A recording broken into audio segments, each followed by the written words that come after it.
नमस्कार दोस्तों, मैं विकास आप सबका स्वागत करता हूं मेरे चैनल में। और आज हाजिर हूं मैं नए एपिसोड में नई कुंडलियों के साथ। तो आज का जो एपिसोड है वो स्टार्ट करते हैं दीपक सिंह की कुंडली के साथ।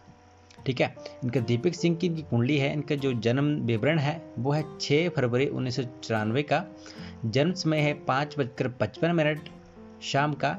और रहने वाले हैं, ये जन्म स्थान है इनका मलकापुर, बलदाना, महाराष्ट्र। इनका जो प्रश्न था वो था कि मैरिज जो है वो कब तक योग बन रहे हैं, मैरिज कब तक होगी, और साथ में पूछा था कि मैरिज की जो एज है वो कब तक है। ठीक है, किस एज में मैरिज जो है इनकी होगी। तो चलते हैं इनकी कुंडली में। तो इनकी कुंडली पे हम देखेंगे तो इनकी कर्क लगन की इनकी कुंडली बनती है। और जैसे कि इनका क्वेश्चन था मैरिज के बारे में, तो देखिए मैरिज में पहले भी कुंडली में बताया हुआ है, सीखने वालों के लिए सीख भी सकते हैं। साथ में अपनी कुंडली को खोल के वो भी देख सकते हैं, वो भी निकाल सकते हैं कि कैसे जो है कुंडली में विवाह के योग देखे जाते हैं कि कब तक जो है विवाह होगा। ठीक है, तो जहाँ तक बात करूँ तो देखिए सूर्य सप्तम भाव में है, क्योंकि मैरिज जो है विवाह सुख जो है वो सप्तम भाव से देखा जाता है।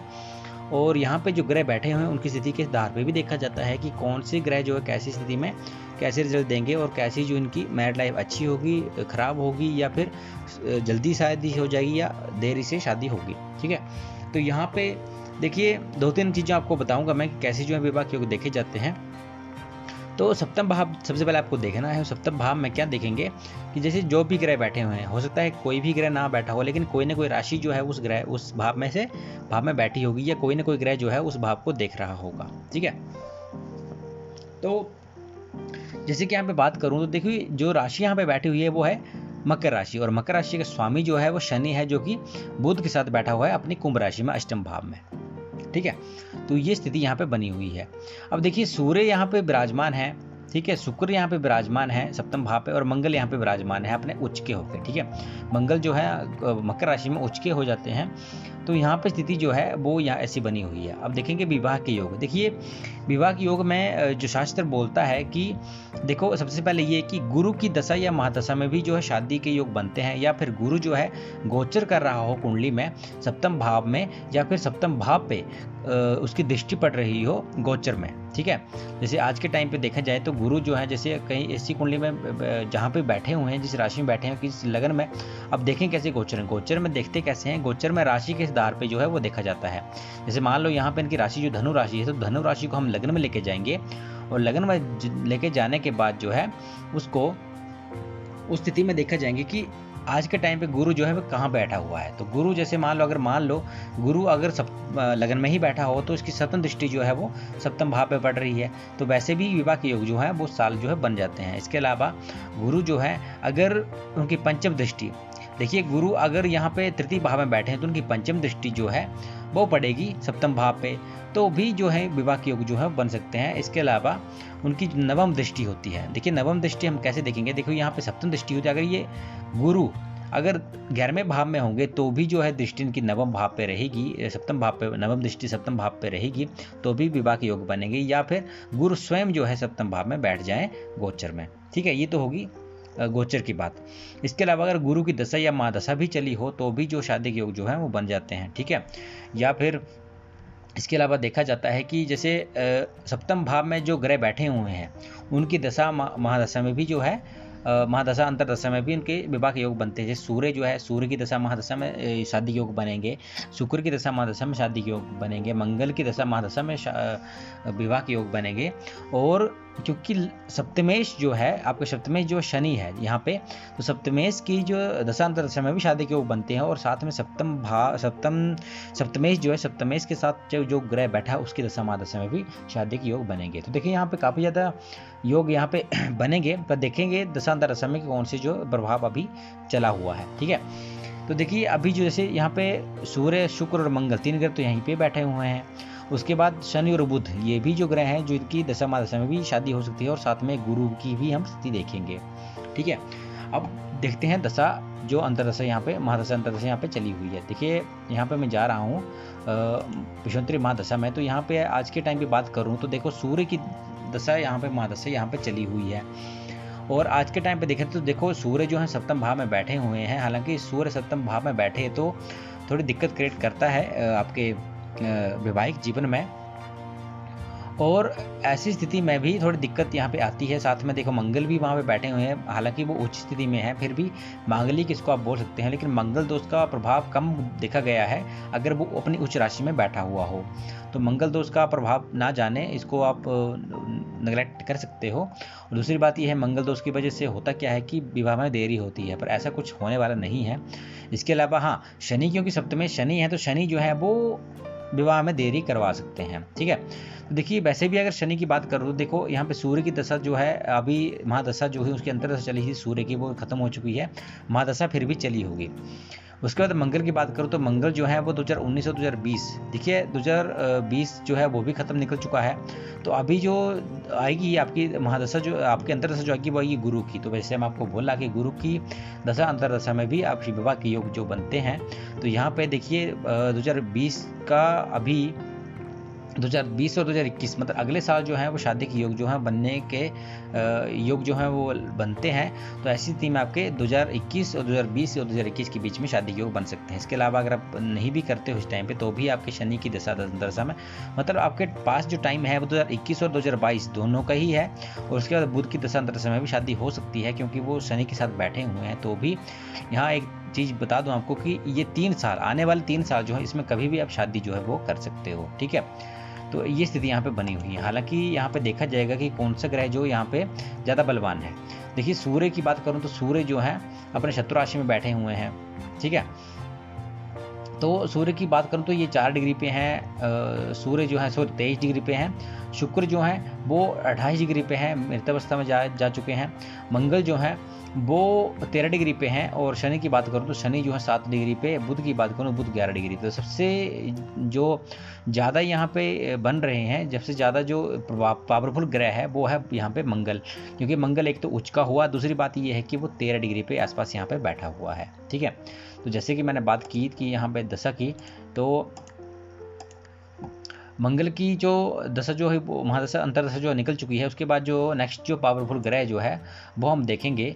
तो नेक्स्ट जो पावरफुल ग्रह हमारे पास है वो है हमारा शनि, आपका बुध ग्रह। तो बुध की दशांतरदशा में भी शादी हो सकती है। हालांकि शनि यहाँ पे सप्तमेश है, तो सप्तमेश की दशांतरदशा में भी शादी हो सकती है।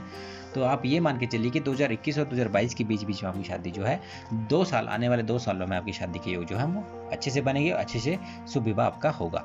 ठीक है, और जैसे कि आपके एज के बारे में पूछे कौन सी एज में होगा, तो जैसे कि मैंने आपको बताया कि 1-2 सालों में जो है शादी के योग बन रहे हैं, तो आप उस हिसाब से अंदाजे जो है लगा सकते हैं। हालांकि अभी आपका 2094 की डेट ऑफ बर्थ है आपकी, तो इस हिसाब से देखा जाए तो आपको अभी जो है 27वां साल अभी लगा है।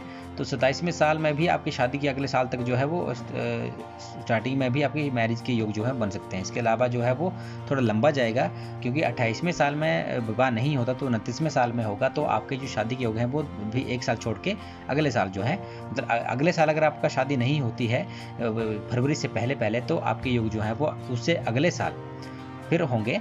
ठीक है, तो उससे अगले साल जो है वो बाद में बनेंगे। तो इस हिसाब से देखा जाए तो अभी आपकी थोड़ा दिक्कत हो सकती है। अगर इस साल आपकी मैरिज जो है वो हो सकती है तो हो जाएगी। इसके अलावा आपके जो है 1-2 साल आपको वेट करना पड़ेगा। बात करते हैं अगली कुंडली की। अगली जो कुंडली है वो है मिस्टर मोहन की, और उनकी जो बर्थ डिटेल है, इनका जो जन्म विवरण है वो है 23 फरवरी 1997 का डेट ऑफ बर्थ इनका, और जन्म समय है 12:05 का रात का समय है ये। और रहने वाली ये जन्म स्थान है सोलापुर महाराष्ट्र। इनका प्रश्न था कि गवर्नमेंट जॉब के बारे में योग, इनके गवर्नमेंट जॉब के बारे में क्वेश्चन था कि है कुंडली में या नहीं है। और दूसरा क्वेश्चन इनका था कि इनकी मैरिज जो है वो लव मैरिज होगी या अरेंज मैरिज होगी या इंटरकास्ट जो है मैरिज वो होगी। ठीक है, तो ये स्थिति हम यहाँ पे देखेंगे। तो चलते हैं इनकी कुंडली पे, और लगन कुंडली यहाँ पे मैं देख रहा हूँ। तो लगन कुंडली में इनकी जो कुंडली है वो है तुला लगन की कुंडली। और जैसे इनका क्वेश्चन था कि गवर्नमेंट जॉब के बारे में, तो देखिए पिछली वीडियो में भी काफ़ी मैं बताया हुआ है कि गवर्नमेंट जॉब के योग जो हैं वो कुछ ग्रह जो वो मिलके देते हैं। जैसे सूर्य हो गया, ठीक है, गुरु हो गया, और यहाँ पे मंगल जो है वो भी गवर्नमेंट जॉब दिलवाता है, साथ में लग्नेश जो है वो भी दिलवा देता है। ठीक है, अब जो है यहाँ पे हम सबसे पहले लग्नेश को देखेंगे तो लग्नेश जो है वो शुक्र है, तुला राशि का स्वामी शुक्र है, जो कि बैठा हुआ है पंचम भाव में, ठीक है, शिक्षक के स्थान पे, और अपने मित्र राशि में आपके कुंभ राशि में, ठीक है। साथ में सूर्य विराजमान है शुक्र के साथ, ठीक है। सूर्य की बात करूं तो देखो तुला लगन में सूर्य जो है वो कारक नहीं हो रहते हैं कुंडली में, हालांकि आपके तुला लगन में वो आयेश होते हैं, आपके लक्ष्मी स्थान के स्वामी होते हैं, ठीक है। और यहाँ पे बात करूं जैसे आपकी गवर्नमेंट जॉब की, देखिए लग्नेश का पंचम भाव में होना, ठीक है, लग्नेश का पंचम भाव में होना, लग्नेश जो है वो आपके शिक्षा के भाव में है, आपके शिक्षा के भाव में, आपके जो लव अफेयर उसके स्थान पे, आपके जो संतान सुख होता है उसके भाव में बैठा हुआ है। साथ में सूर्य की बात करूँ तो सूर्य क्योंकि आपका आयेश है, और आयेश जो है वो पंचम भाव में बैठा हुआ है, तो भी यहाँ पे क्योंकि वो अपने शत्रु राशि में बैठा हुआ है तो थोड़ी दिक्कत यहाँ पे हो सकती है, ठीक है। अब शत्रु राशि में बैठा है तो उतना फल यहाँ पे नहीं दे पाएगा, शत्रु राशि में वो अच्छा फल नहीं दे पाएगा, ठीक है। तो यहाँ पे देखते हैं गवर्नमेंट जॉब का, देखिए शुक्र का यहाँ पे होना, अब देखो शुक्र जो है वो देखते हैं शुक्र कितना मजबूत है। देखो ये शुक्र जो है वो आपका बिल्कुल ही 0 डिग्री पे है, और यहाँ पे देखा जाए तो वो एक ऐसा बात बोली जाए तो वो मृत अवस्था में है। तो अगर लग्नेश ही मृत अवस्था में है तो गवर्नमेंट जॉब के योग यहाँ पे नहीं बनेंगे, क्योंकि लग्नेश कमजोर है तो वो उस हिसाब से आपको तैयार ही नहीं कर पाएगा, उस हिसाब से आपकी तैयारी ही नहीं कर पाएगा। आप कोशिश करते रहोगे, आप रहते रह जाओगे, ठीक है। तो ऐसी स्थिति जो है वो यहाँ पे बन सकती है। अब देखिए चंद्रमा जो है वो सिंह राशि में बैठा हुआ है, और वो कहाँ का स्वामी है, वो है आपके कर्म भाव का स्वामी, आपके 10वें भाव का स्वामी, जो कि आय भाव में बैठा हुआ है, ठीक है। चंद्रमा में बात करूं, चंद्रमा 14 डिग्री पे है और शुक्र के नक्षत्र में बैठे हैं, लग्नेश के ही नक्षत्र में बैठा हुआ, तो जैसे लग्नेश जो है यहाँ पे कुंडली में अच्छे हैं, ठीक है, तो ये पंचम भाव का भी रिजल्ट देंगे। और चंद्रमा क्योंकि आयेश है यहाँ पे, और उनकी दृष्टि भी यहाँ पे पड़ रही है आपके पंचम भाव में, तो देखिए ऐसी स्थिति में देखा जाए तो चंद्रमा जो है वो यहाँ पे जॉब तो देंगे, लेकिन जॉब जो है वो स्थिर जॉब नहीं देंगे, वो अस्थिर जॉब देंगे। अगर आपकी लगती है जॉब तो हो सकता है वो कुछ टाइम तक रहे, कुछ टाइम बाद वो चली जाए, या फिर ऐसी स्थिति जॉब की हो जैसे काम जो है आपका ऐसा हो कि आपकी जो डेली का जो समय होता है या आपका जो पोजीशन होती है वो वैसी ना रहे। मतलब अगर आप आज यहाँ पे काम कर रहे हो तो कल कहीं और जाओगे काम के सिलसिले में, तो ऐसी स्थिति जो है वो ऐसी जो आपको मिल सकती है, ठीक है। अब बात करूँ जैसे कि मंगल, देखो मंगल की बात करूँ तो मंगल जो है वो 12वें भाव में बैठे हुए हैं, क्योंकि जो कि धनेश हैं, आपके धन भाव के स्वामी है। और धन भाव का स्वामी अगर आपका व्यय भाव में बैठता है तो भी जो ऐसे इंसान जो है वो खर्च जो है वो करता है, खर्चा उसका हो जाता है, ठीक है। और ऐसे चीज़ों में जो धन है वो व्यक्ति को संघर्ष भी करना पड़ता है, और साथ साथ में स्थिति जो है, क्योंकि मंगल जो है वो चतुर्थ भाव में, तृतीय भाव में भी दृष्टि डाल रहे हैं, तो पराक्रम के हिसाब से पराक्रम दिखा के और मुकदमे कोर्ट कचहरी के चक्कर लगा के आप धन अर्जित वैसे भी होता है। मतलब धन जो है यहाँ पे बात बोल लूँ तो धन यहाँ पे कौन सा वाला धन है, जैसे धन जो है जैसे किसी को बचपन से ही मिलता है, पैतृक संपत्ति मिलती है, दादा को हो या पिता को हो या नाना नानी का हो, तो ऐसी स्थिति में भी धन मिलता है, उसको धन बोल लेंगे।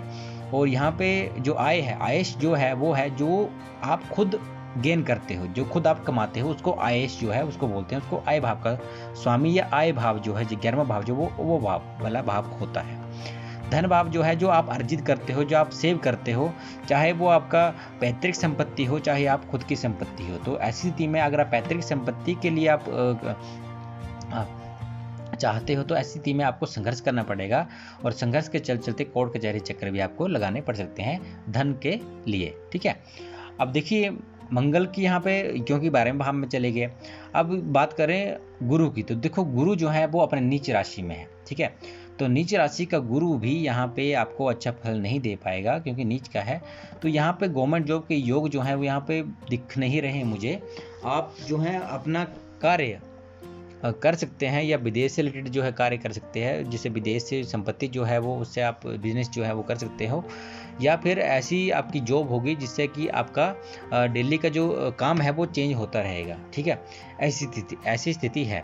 तो थोड़ा आपको थोड़ा कुछ उपाय बताना चाहूँगा, वो भी आप करिए। तो अगर कुछ थोड़ा बहुत जो है वो ग्रह साथ देते हैं तो भी आपकी जो गवर्नमेंट जॉब जो है वो लग सकती है। लेकिन आप बोल रहे हैं कि हाई फाई जॉब जो है वो लगेगी, तो ऐसा बिल्कुल भी नहीं है।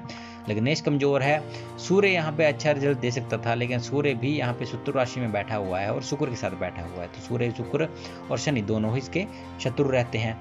और सूर्य वैसे भी यहाँ पे तुला लग्न में कारक नहीं रहता, तो यहाँ पे आय भाव का स्वामी है। तो ऐसा नहीं है, आप शिक्षा के स्थान में, शिक्षा से रिलेटेड जो फील्ड है उसमें भी जा सकते हैं, तो वहाँ पे भी आपको धन जो है वो कमा सकते हैं। पर इतना अच्छे योग नहीं है कुंडली में, तो थोड़ा आप जो है प्रयास करिए। अगर लगता है तो ठीक, नहीं तो आप कोई और काम भी आप कर सकते हो।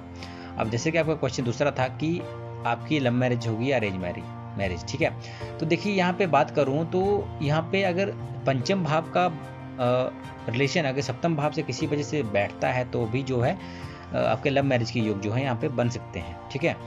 अब देखिए यहाँ पे पंचम भाव में सूर्य विराजमान है, शुक्र विराजमान है और सप्तम भाव में कोई भी ग्रह विराजमान नहीं है। हालांकि यहाँ पे जो दृष्टि है या आपके जो जिस ग्रह का प्रभाव है वो है मंगल, क्योंकि मंगल की राशि यहाँ बैठी हुई है। तो ऐसी स्थिति में इसके रिलेशन यहाँ पे बनाने पड़ेंगे। तो शुक्र जो है पंचम भाव में बैठे हुए हैं और शुक्र जो है, बात करें शुक्र जो है कुंभ राशि में मंगल के नक्षत्र में बैठे हुए हैं। तो ऐसी स्थिति में जो है वो योग जो है बन सकते हैं आपके लव मैरिज के। पर यहाँ पे जैसे शुक्र यहाँ पे कमज़ोर है तो स्थिति में थोड़ी दिक्कत आ सकती है, परेशानी और अड़चन यहाँ पे आपको मिल सकती हैं। हालांकि आपको जो है, अगर आपका लव मैरिज आपकी चाहे आपकी सेम कास्ट की हो या इंटर कास्ट हो, तो भी आपको परिवार वालों से भी थोड़ी दिक्कत यहाँ पे आ सकती है, वो आपको यहाँ पे फेस करना पड़ेगा, ठीक है। अब सूर्य की बात करूं तो सूर्य भी यहाँ पे अच्छे नहीं हैं, और दूसरी बात करूं सूर्य जो है वो कुंभ राशि में राहु के नक्षत्र में बैठे हुए हैं, तो 12वें भाव का भी रिजल्ट देंगे। तो 12वां भाव जो है वो भी अच्छा यहाँ पे नहीं है, और क्योंकि राहु विराजमान है यहाँ पे और मंगल भी यहाँ पे विराजमान है, वो भी अच्छी स्थिति में नहीं है, ठीक है। तो ऐसी स्थिति में देखिए लव मैरिज के योग के बारे में देखो, वैसे तो योग बनते हैं लेकिन शुक्र को मजबूत आपको करना पड़ेगा। शुक्र के मंत्रों का आप जाप करें तो भी रिलेशन भी ऐसे चलेगा और साथ में आपके लव मैरिज के योग भी आपके बनेंगे। अब क्योंकि मंगल जो है वो व्यय भाव में है तो भी थोड़ी दिक्कत यहाँ पे आ सकती है, ठीक है। और दूसरी बात ये भी कि आप मांगलिक भी हो तो भी मंगल दोष की वजह से जो है शादी के बारे में बता रहा हूँ, शादी में थोड़ी देरी हो सकती है या फिर शादी में थोड़ी दिक्कत यहाँ पे आ सकती है। तो वो थोड़ा आपको देखना है, और हो सके तो मंगलवार के आप फास्ट करिए तो भी आपका अच्छा रिजल्ट यहाँ पे आपको मिलेगा। और क्योंकि यहाँ पे एक चीज़ और बताना चाहूँगा आपको, क्योंकि शुक्र यहाँ पे कमज़ोर है तो आप शुक्र के मंत्र का जाप करेंगे तो भी आपको इसमें फल मिलेगा। मंगल की बात करूँ तो मंगल जो है बकरी होकर बैठे हुए हैं चंद्र के नक्षत्र पे, तो चंद्र के नक्षत्र में बैठे हैं तो इस भाव का भी रिजल्ट देंगे। और सूर्य की बात करूँ, सूर्य पहले बता दिए राहु के नक्षत्र में बैठे हुए हैं। इसके अलावा कोई भी अगर शुक्र के नक्षत्र में बैठा हुआ है तो भी वो यहाँ पे रिजल्ट जो है वो देगा। चंद्रमा यहाँ पे शुक्र की राशि में बैठा हुआ है, ठीक है।